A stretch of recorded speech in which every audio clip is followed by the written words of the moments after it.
Hey guys, it's Kia for LaFleur Farm. John is off.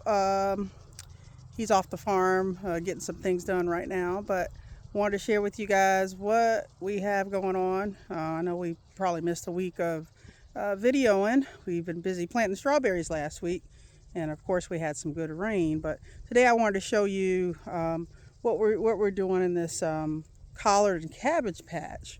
So I thought it was pretty interesting. I wanted to share because I've had some challenges along the way. As you guys know, it's pretty much John and I that works this farm. And for the past 3 years that we've been farming, we have been manually doing a lot of the work outside of the initial planting, when it comes to weeding.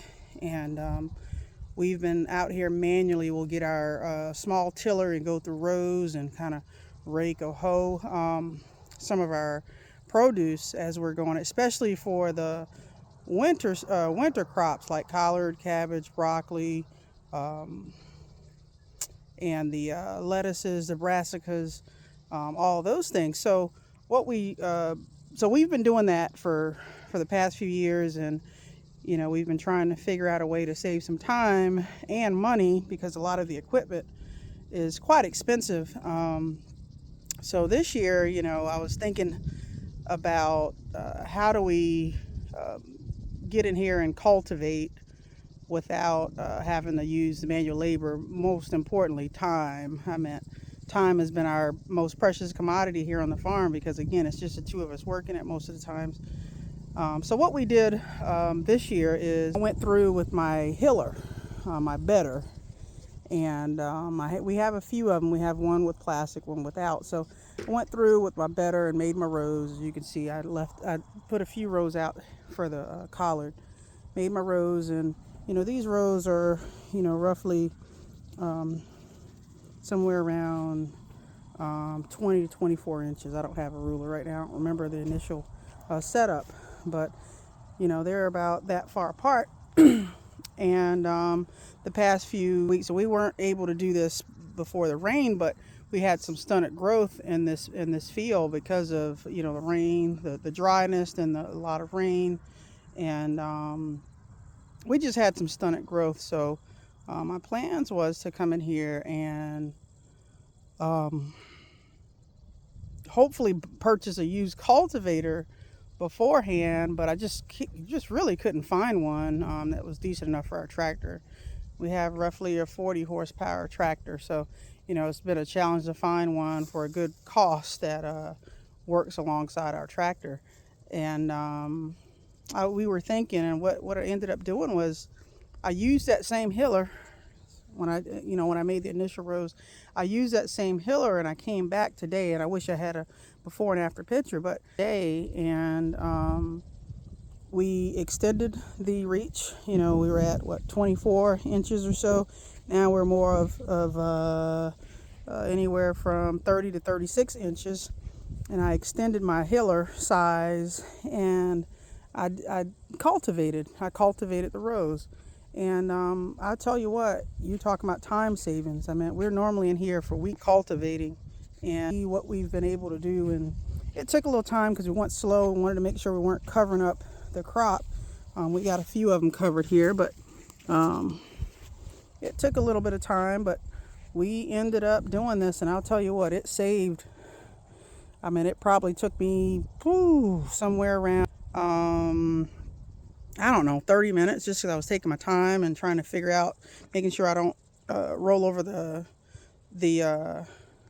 veggies. But probably took me 30 minutes to do this, and like I said, it normally takes us about 3 days or so to do this is roughly about 2,500 cabbage and collard mix in this field. Well, we got cabbage on one side and collard on the other. And I'll tell you what, I am so excited. Time savings that it helped us out with. Some of them did still get covered, and that's what I'm doing now. I'm kind of going through the rows and making sure that we uncover the ones that's covered. But for the most part, they ended up doing very well. We do have a little bit of pest pressure on these, like the ones that we have in the front. But I am super excited about the time savings, and I encourage folks out there to think about ways that they can save time growing on a small scale. So just wanted to share that with you today. I'll show you the tractor setup here in a minute. But also I wanted to let people know that we do have some collard ready right now. We have sweet potatoes. We got our Beauregards and our Murasakis, and then we have some tomatoes. We have both green and what they call breakers, which is kind of a mixed one, and also red tomatoes. So, and we have some peppers coming. We have those in our tunnel. So if anybody want any, just shoot me a message. Unfortunately, I'm not at market right now, just due to everything we have still going on at the farm. But definitely I hope to see you guys roadside or through our delivery program. So definitely give me a call if you're interested in any produce. Again, we pick to order, so everything you get is typically picked in the morning, the day of. And if you pull up on me, if you pull up on the farm and you ask for it, we'll pick it while you wait in your car. So thank you guys so much for watching, and have a good day.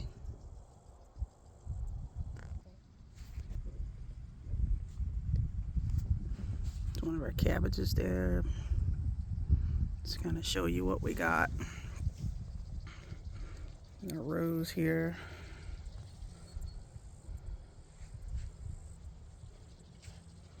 Left a few rows empty. I was gonna put something else there, but hadn't gotten to it quite yet. So this is our tractor here. So this is our hiller. If you can see it, I'll put it at a distance. And what I did, when I started the rows, I started at roughly 24-inch rows.